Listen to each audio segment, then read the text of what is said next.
Hi, it's John Matus again, TCM Tip of the Week. Today I'd like to focus a little bit on Sort and Geo Codes. That is a feature that is often a little bit underutilized by users, some of them because they don't understand the intent or what they do, some of them because they probably just haven't thought about it too much. And it's kind of a powerful tool for drawing students to your website and making sure that people are accurately finding the programs that they want. So if you don't know what I'm talking about, we're talking about these two little sorting guys right here, the sort code and the location, or what we call geocode. So let me explain the basics. Sort codes are mainly about making the type of course sort of a category that your programs are going to be in. So you'll notice in our database here, we have advanced life support programs, we have basic life support programs, we have courses that are blended, things that are targeted to the community, et cetera, even some kind of specialty courses like emergency medical technician programs, continuing ed for those folks, and refreshers. And some polysomnography, again, sort of a sub-market that we have. So the idea is that you can classify these programs together. Your locations are basically geographical indicators. So what you'll find in our database is that we've grouped them by counties. In New Jersey, that's where we're located. You may have something slightly different. Users use this in all sorts of different ways. For example, and really the goal here is you want to make geocodes for locations that you feel that people are not willing to travel from one location to the other. So for example, somebody who is looking at our list of EMT refreshers might say, well, you know, there's a few of them. Let me see what's going on just in the county that I live in, here in Essex County or in Hudson County. That makes life a little bit easier for them finding something close to them, and basically focuses the student a little more efficiently towards the target course that they're looking for. So let's just take each one of these features individually, and you can kind of see how they work.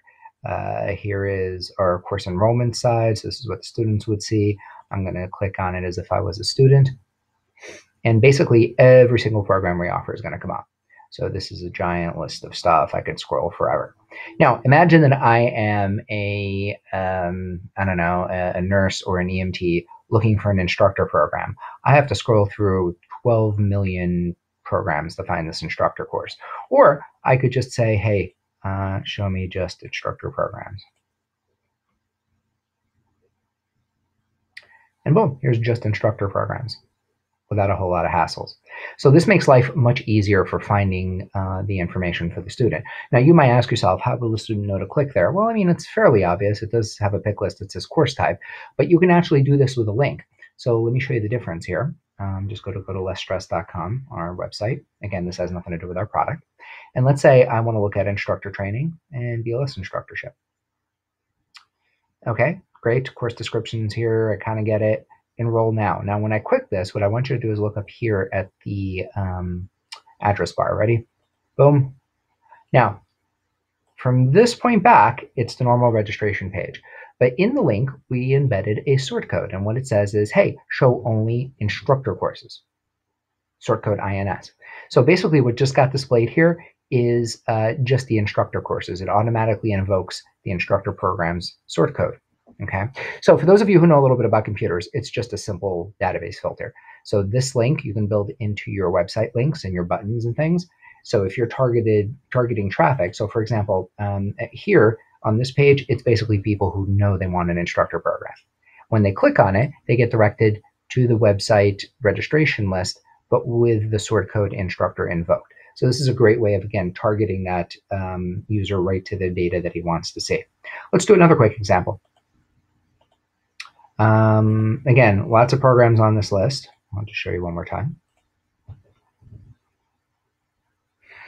So all of our stuff for the rest of the year is going to come up. Again, too long to even look at or discuss.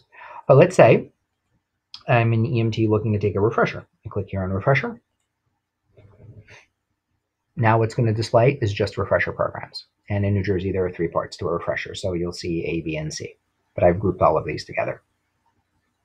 Now, let's say that I'm indecisive EMT, right? I really want to take this refresher, but I don't really want to travel. So let's see what's out here close by me. Show me just Bergen County. Boom, here's just Bergen County.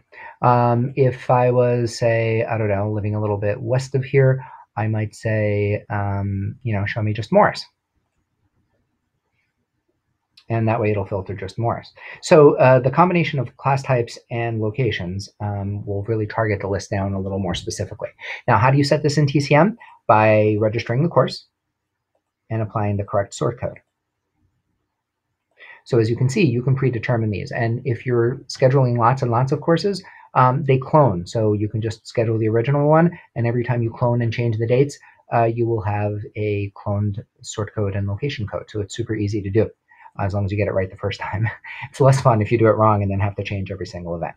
I wanted to show you one more quick description of how we use sort codes, and this is just a preferential thing. I've seen a lot of TCM users go ahead and configure every single course type as a different sort code. So for example, they have ACLS as a sort code, ACLS renewal as a sort code, PALS as a sort code, PALS renewal as a sort code, et cetera, et cetera. That's not necessarily wrong. I do want to, however, point a thing out to you. The sort codes aren't necessarily about course types. They're about similar markets. So you'll notice that we grouped our ACLS and PALS together into the same sort code. Why is that? Because we perceive ACLS and PALS to be the same market. For example, ER nurses tend to take it together, paramedics tend to take it together. And I get that there's people who take them separately and need one and not the other, but frequently people will take them both together. Resume builders who want healthcare jobs. So to us, it seemed advantageous to put these together into the same course. The other thing is, somebody who is due for renewal, if they're particularly desperate and the renewal is too far away, may just take the full course because they see it, it's closer, they can get those 2 days off, but they can't wait a month because they'll be suspended or fired or whatever. So some people will actually take the full course because it's more convenient, and thus we like to group those into the same sort codes. So this is an example of where it becomes advantageous to piggyback 2 or 3 course types together into the same sort code. Another example, CPR AD first aid.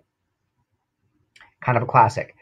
People will often sort those separately. And to me, that's a marketing mistake. To me, these are the same audience. The person who is taking it for OSHA reasons, the daycare provider, sometimes fitness trainers. These are people who need both CPR and first aid together and don't particularly like to do it separately. So if you put them into different sort codes, it kind of forces the student to go to 2 areas to register. And frankly, they may even miss the second course. They may just take CPR and not first aid. They may take first aid and not CPR. So to me, bundling those into the same sort code is advantageous. So we do that. Likewise for categories of courses. So elective programs, we didn't list them separately. We didn't put ITLS and like AMLS or any of those things separate. What we did was we grouped all of the elective continuing ed for EMTs into the same category. So somebody shopping for credits, they can browse this selection and see what they want to take. So this was your quick in-service on sort codes. My advice to you is go back, have a look at your course types, and see how you're using these categories. You can, by the way, make your own sort codes and locations. I'll just take these out real quick. And if you go here to the admin section, sort codes, you can go ahead and make your own. And these categories can be almost anything: OSHA courses, instructor programs, nursing and services, whatever you folks spend your time doing. You can also go to geolocations and change your geographic locations. And don't feel limited by counties. I mean, we selected counties as our type of location. By the way, notice for online programs, we made an online program sort code, geocode, because online programs don't physically have a location. So it's easy to put those into their own little category. But don't feel limited by counties. I know some folks with a big footprint who are using 3 or 4 states as their sort codes, Washington, California, and Oregon. I know some folks who work in Manhattan, and that's its own little world. I mean, they do it by borough. They won't even, technically it's one big city, but people from one borough don't often travel into the other. So they've split it up by Brooklyn and Queens and Manhattan, Staten Island, and basically set up their geography to make it easy to find. So think how your students consume the training geographically and make your sort codes based on that. So I hope this tip of the week has been useful for you. The product is trainingcentermanager.com, and I'm John Matus. You can see our stuff at trainingcentermanager.com. Thank you.